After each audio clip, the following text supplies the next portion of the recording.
Epictetus was one of the great ancient Greek Stoic philosophers, born around 55 AD in Hierapolis, Phrygia, which is now in southwest Turkey.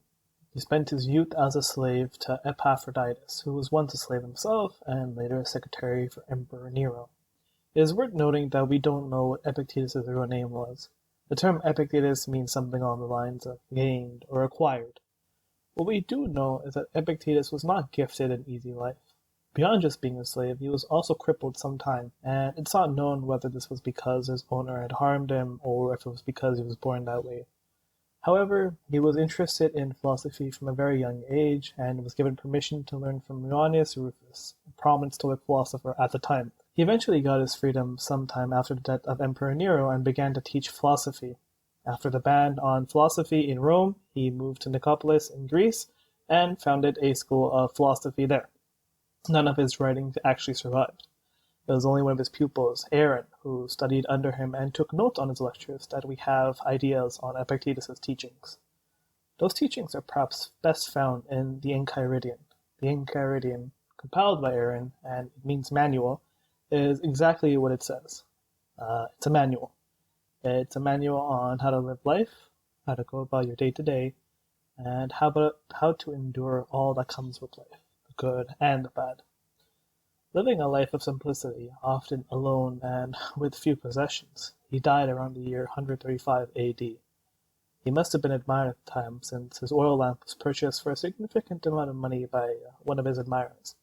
And living about 80 years, he seemingly defied the odds of his birth, chose to endure life, and dying nothing more than a man who had fully lived his life.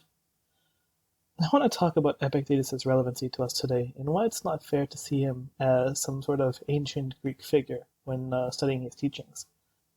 I think a better understanding of the oppression and circumstances would be that of someone born into, say, poverty, absolute poverty, the kind where basic needs cannot be met, and going to bed hungry is the norm rather than the exception. Imagining that child born into this sort of poverty. To this child and everyone that it knows, if you're able to listen to my voice on your device at a safe home, you've won in life. You have a warm bed, you have food, you have clean water, you have everything this child could ever desire. And this child will grow to endure horrors beyond our imagination as part of its daily life. These horrors will break the child. There's no way to escape that. But it will learn to endure this pain and suffering. How can it still be happy despite this lifelong guaranteed pain and suffering? Well, a concept that comes to mind is the idea of a baseline for our happiness, the idea that humans will often return to a set of contentment in their life. How is this child, this figure, able to endure so much pain, misery, horror, and be happy? Well, the Enchiridion tells us that happiness comes from within. Beyond just that, it's that we should focus on things that are in our power to control. We're more powerful than we believe, not over the outside world, but ourselves. Understanding our limited influence on the outside world is the key to living a happy life.